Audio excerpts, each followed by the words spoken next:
And Mom said I couldn't wear a hat in church.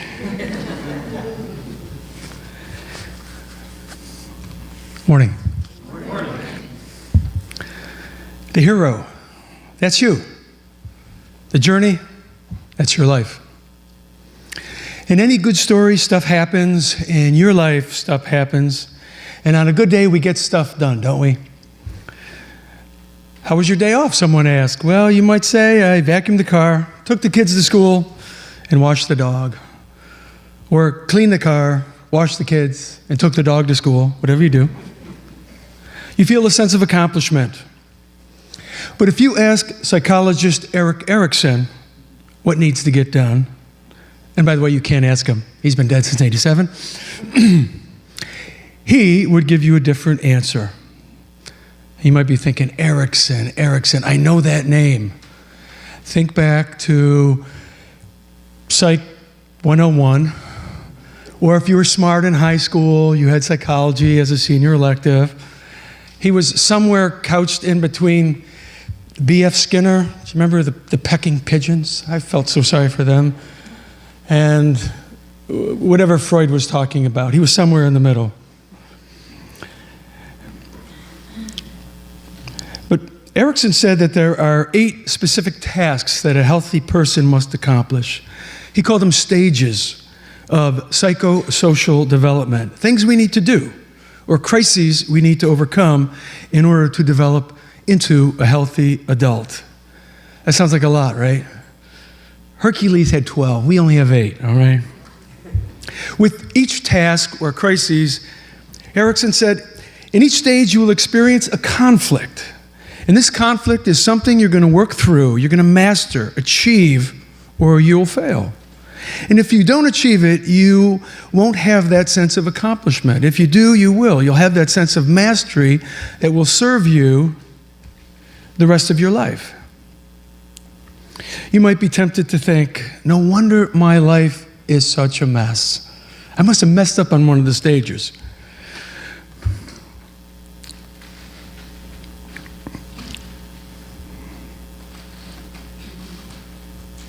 The 8 stages of psychosocial development, it's just a convenient rubric to describe the infinitely complex human condition. We don't really have to worry too much about it.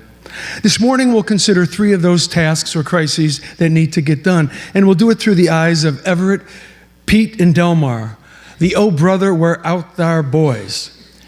If you've seen the movie, that helps, but Michael, Jim, and myself will get you set up in case you haven't. And one of the most important things to get done is in the development of identity, achieving a coherent sense of self. I want to ask you to raise your hands to see if you've accomplished this. I think we're all working on it. There's a lot of hats to wear. But identity, according to Erikson, refers to all those beliefs, ideals, and values that shape who we are and guide our behavior. If we fail in this task, the task of identity formation, then we remain in the state of role confusion. Again, do not raise your hand, even if it sounds like, yeah, I'm right there. This process of developing identity begins in adolescence, and it's supposed to end somewhere shortly thereafter. Remember trying to figure out who you were in high school? Again, don't raise your hand. The different clothes you wore, the kids you hung out with, the music you listened to, which cafeteria table you were going to sit at, the curse words you tried out. See a lot of smiles. Me, just as confused as the rest of you. I played freshman basketball, so for a while I thought I was a jock. But then I failed Algebra 1, and I was convinced I was a loser. But then I got a job, and I got voted into student government, and I started making money, and I thought, I'm on the Alex Keaton track. I won't explain that, Google it. On the dance floor, trying to impress the ladies, I discovered I did not have moves like Jagger. But I also challenged accepted authority, as most of you did. And going to a Catholic school, I refused to believe in limbo and purgatory. Sorry. Limbo and purgatory, no. Heaven, yes. Purgatory, hell, no.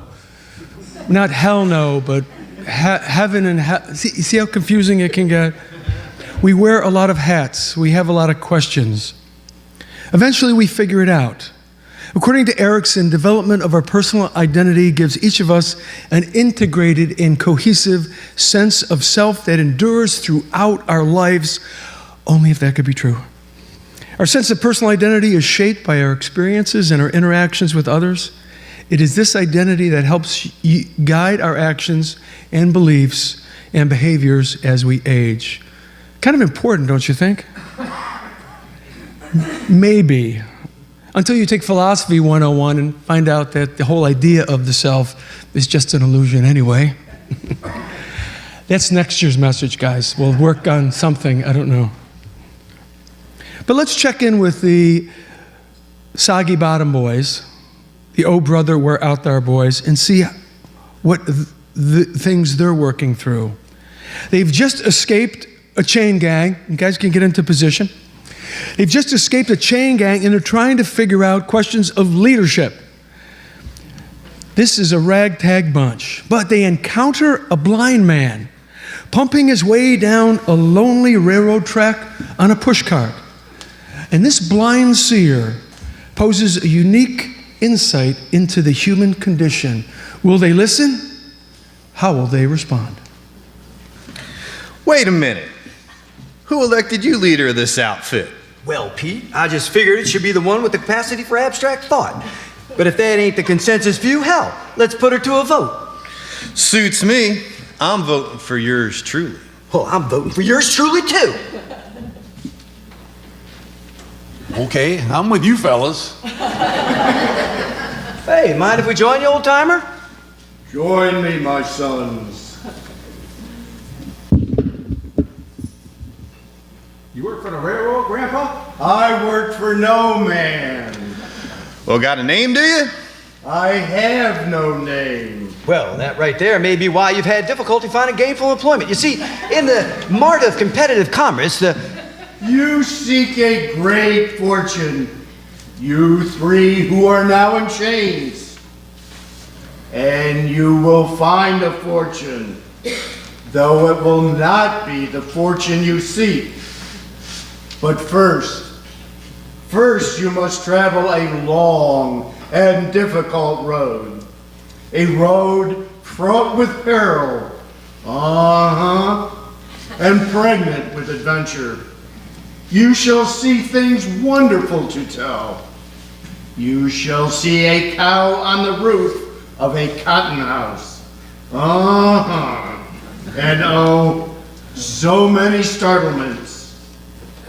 I cannot say how long this road shall be, but fear not the obstacles in your path, for fate has vouchsafed your reward.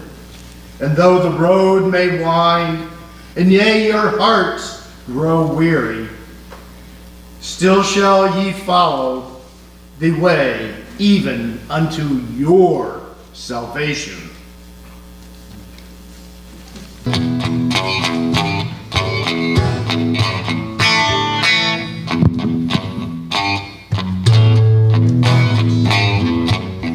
I don't know why I love it like I do. All the changes that you put me through. You took my money, my cigarettes. I haven't seen the worst of it. I wanna know, can you tell me? I'd love to stay. Take me to the river, drop me in the water. Take me to the river, wash me in the water, washing me down.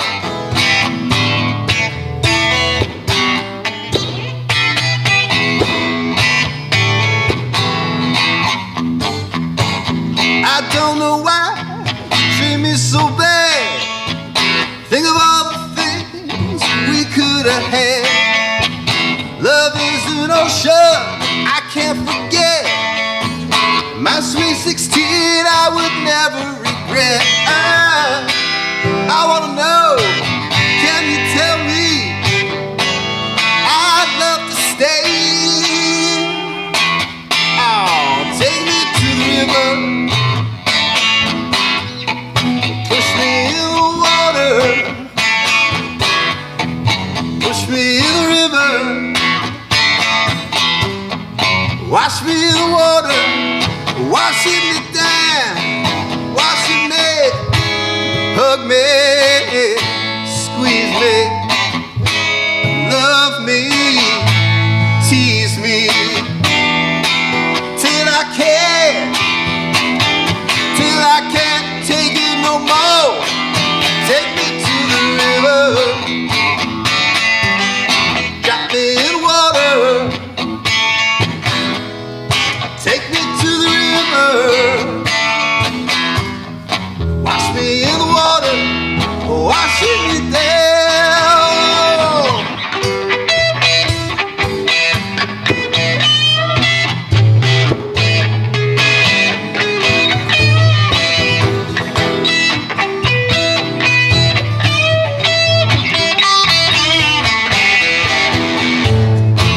I don't know why I love you like I do. All the troubles you put me through.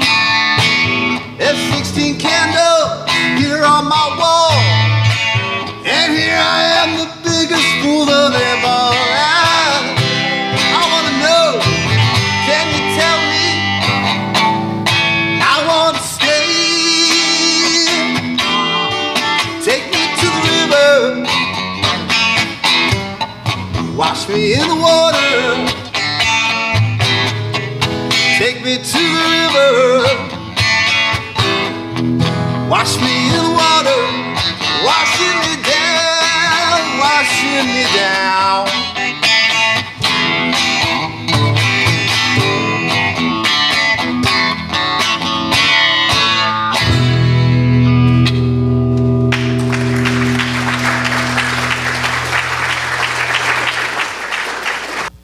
Our next scene reflects Erikson's sixth stage, intimacy versus isolation. Between the ages of 18 and 40, now that we've developed an identity, we hope, our challenge is to avoid being alone. We seek intimacy, perhaps by finding a mate, finding friends, finding a community. Best of all is when we find intimacy that is in harmony with our identity. The struggle to find intimacy holds special challenges for men in a culture of fragile masculinity, where you're suspect if you wear pink, drink cosmopolitans, express emotional pain, or any emotion that isn't anger. Well, okay, you can show joy, but only when your favorite team wins the championship. Then you can bro hug. In such an environment, intimacy is kind of not an option. Though I had achieved intimacy when we arrived here, I found a mate. Rhonda and I have a great relationship, the best ever, as our president would say. No, but we're doing better than he is, I'm sure. But and as a father, and also as a member of this congregation. But I never realized how much I needed intimacy with other men until Richard started the men's group. And sure, we've done a lot of manly stuff in the men's group, drink beer, play horseshoes, bro hug, and drink more beer. But we've opened up, we've shared secrets, shared tears, expressed joy, pain, fears, and disappointments, even yelled at one another once or twice. And when I'm there, I'm among my greatest friends. In this scene, Delmer thinks he's found intimacy with God. But his friends, his true intimate partners, know that he's a small-time crook. He may not be very bright, but he's trying to improve himself. Well, I'll be a son of a bitch. Delmar's been saved. Oh, Pete, don't be ignorant. Well, that's it, boys. I've been redeemed. The preacher washed away all my sins and transgressions. It's the straight and narrow from here on in, and heaven everlasting is my reward. Delmar, what the hell are you talking about? We got bigger fish to fry. Preacher said my sins are washed away, including that Piggly Wiggly I knocked over in Yazoo. I thought you said you were innocent of those charges. Well, I was lying, and I'm proud to say that sin's been washed away too. Neither God nor man's got nothing on me now. Come on in, boys, the water's fine. The preacher said it absolved us. For him, not from the law. I'm surprised at you, Pete. Hell, I give you credit for more brains than Delmar. But there were witnesses. They saw us redeemed. That's not the issue, Delmar. Even if it did put you square with the Lord, the state of Mississippi is a little more hard-nosed. You should have joined us, Everett. It couldn't have hurt none. Hell, at least it would have washed away the stink of that pomade. Join you two ignorant fools in ridiculous superstition? Thank you anyway. But I like the smell of my hair treatment. The pleasing odor's half the point. Baptism. You two are dumber than a bag of hammers. Well, I guess you're my cross to bear. So from that scene, the story goes on, and eventually Edgar, Delmar, and Pete, through series of various difficulties, grow closer together as friends, and finally get to the conclusion of their journey. Edgar is successful in convincing his wife to get back together with him, and she sends him off on something of a mission. The part of Erickson that I was asked to talk about is the final stage, the conflict of ego integrity versus despair. And according to Erickson, it's a phase, a conflict that begins around the age of 65 and continues. The internal conflict that is posited is, have I led a satisfying and meaningful life? Erickson says that it is an informed and detached concern with life itself, even in the face of death itself.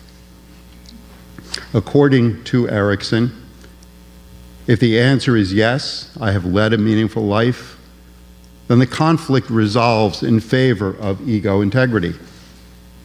If the answer is no, then you suffer despair, which, as Kierkegaard said, is the sickness unto death. But I think the conflict is more nuanced than a yes or a no, integrity or despair. So as I said, in Brother, Where Art Thou, the last journey is Edgar's return to the marital home. His wife wants the wedding ring that she had worn back.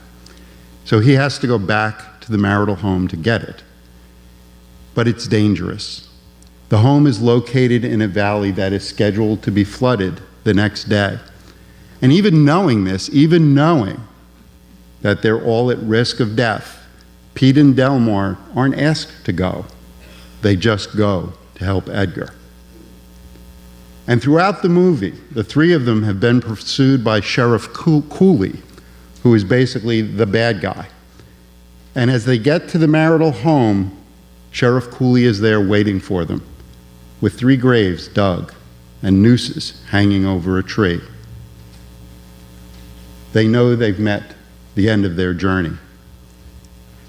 So Edgar begins to pray. And during that prayer, he acknowledges a life in which he was guilty of pride and of sharp dealing. And he begs for forgiveness, but not for himself. He begs for forgiveness for Delmar's sake, for Pete's sake, for the sake of my family. Simultaneously, in the background, as this is going on, a spiritual is sung. The spiritual is Lonesome Valley. And the words are, you got to go to the Lonesome Valley. You got to go there by yourself. No one else can go for you. You got to go there by yourself. You got to go to the Lonesome Valley. Now, this is why we couldn't act out the rest of this scene. because a trickle of water appears from an unforeseen distance, and our insurance company wouldn't let us enact this. The ground begins to tremble. A 40-foot wall of water crashes through and obliterates everything in its path. And everything that has defined Edgar throughout the movie, throughout his life, is destroyed. And Edgar, Pete, and Delmar survive, and they burst forth from the water's depth, baptized anew upon facing death itself. And they behold a wondrous thing as foretold by the blind seer. They see a cow floating on the roof of a cotton house as it floats by. But the truly wondrous thing they behold is each other, the affection, the loyalty, the love they have for each other. This is the truly wondrous sight foretold by the blind seer. As I said before, I don't believe the conflict between ego integrity and despair is one between yes and no. It's not so much to look at what I've done with my life, because I'm uncertain I can do that in any sort of a consistent way. One day when I'm in a good place, I'm thinking, I made great choices, I haven't wasted my life. And the next day when things aren't going quite as good, I'm thinking, geez Louise, what was I thinking? We live in a continuum, and each conflict evidenced in our development is not a discrete conflict, but it is informed and grows out of the conflicts that came before it, and it in turn informs those conflicts as they are ongoing.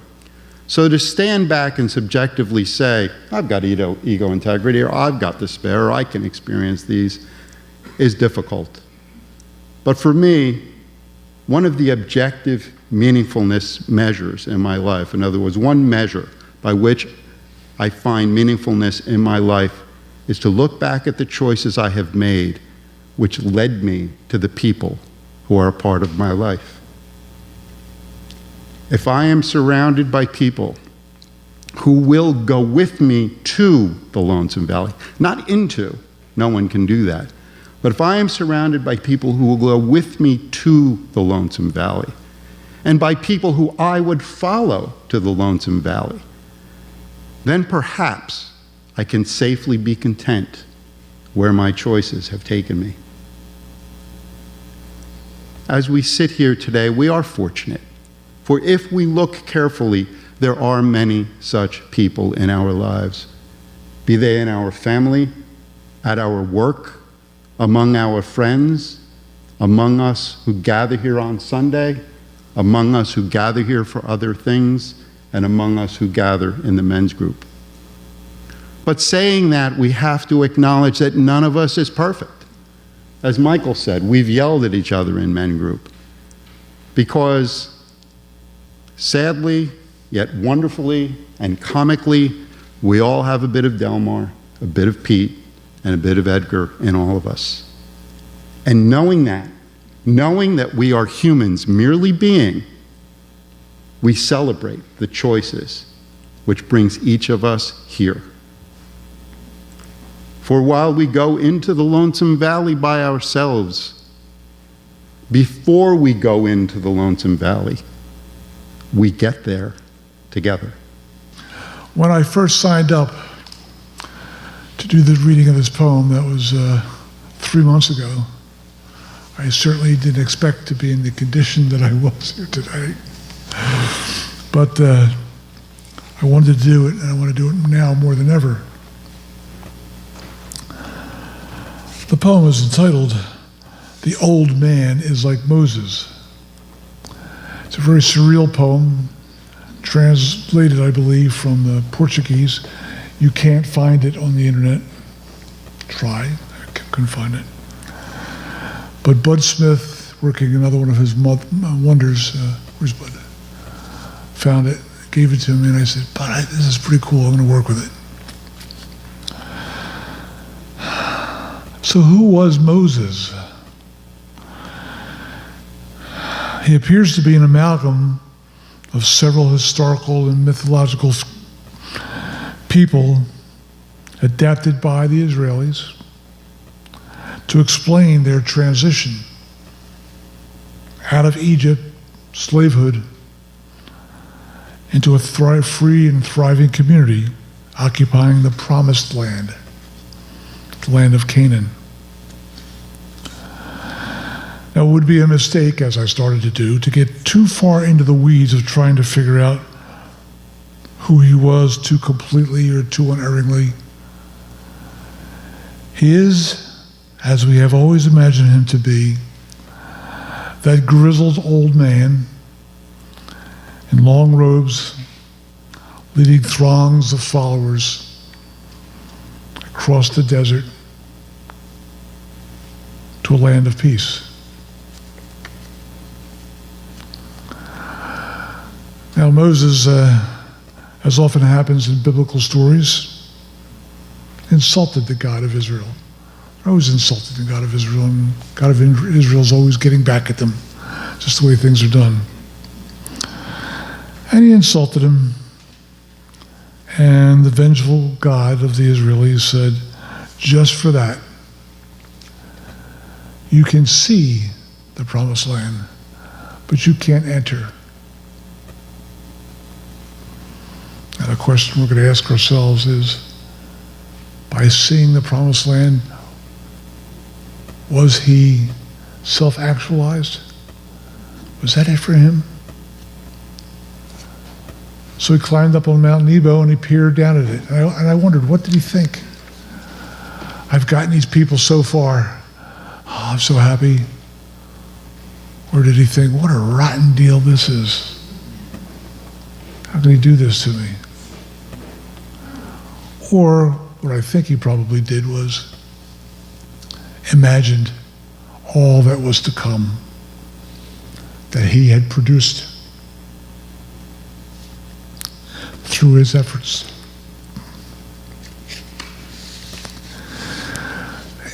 You cannot help but recall Martin Luther King's last speech.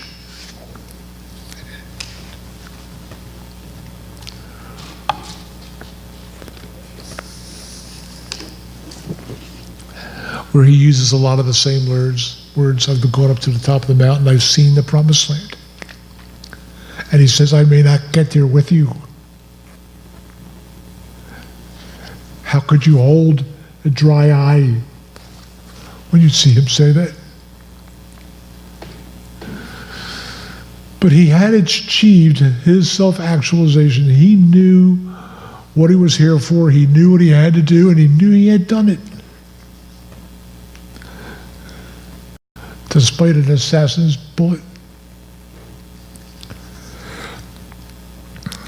So the truth is that all of our travels, all of the things we want to do, all the great plans we have, really never end.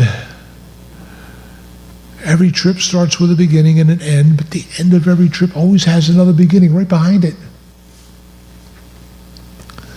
And so did Martin Luther King's. Although not proceeding real well right now. And so did Moses. So I'm going to go into the poem. It's a difficult read, very surreal, and I hope you will enjoy it. The poem is by Vincente Alexandre. The old man is like Moses. Every man can be like that and deliver the word and lift up his arms and feel how the light sweeps across the old road dust on his face. Because the sunset is over there, looking behind him, the dawn. In front, the growing shadows. But then the lights begin to shine. And he swings his arms and he speaks for the living from inside his own death, all alone.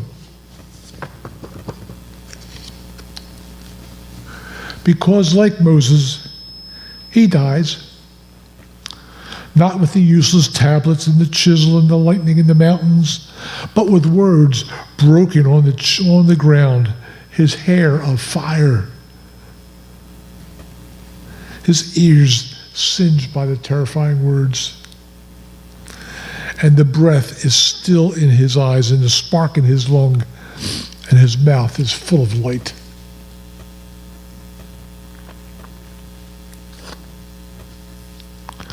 A sunset is sufficient for death. A serving of shadow on the edge of the horizon. A swarming of youth and hope and voices. And in that place, the generations to come, the earth, the borderline, the thing that others will see. Thank you.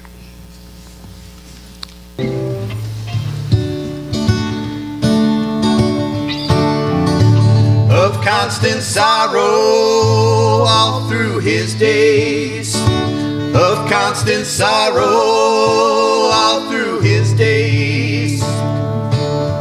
I am a man of constant sorrow. I've seen trouble all my days. I bid farewell to old Kentucky, the place where I was born and raised, the place where he was born and raised. You can bury me in some deep valley for many years where I may lay. Then, oh, you may learn to love another while I am sleeping in my grave. Well, he is sleeping in his grave. Maybe your friends think I'm just a stranger. My face you'll never see no more. But there is one promise, oh, that is given. I'll meet you on God's golden shore. He'll meet you on God's golden shore.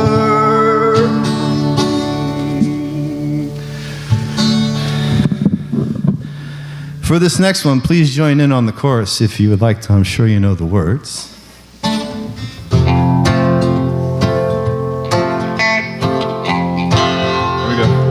The other night, dear, as I lay sleeping, I dreamt I held you in my arms. But when I woke, dear, I was mistaken. So I hung my head down and cried. You are my sunshine, my only sunshine. You make me happy when skies are gray. You never know, dear, how much I love you. Please don't take my sunshine away. I'll always love you and make you happy if you will only do the same. But if you leave me and love another, you'll regret it all someday. You are my sunshine, my only sunshine. You make me happy when skies are gray. You'll never know, dear, how much I love you. Please don't take my sunshine away.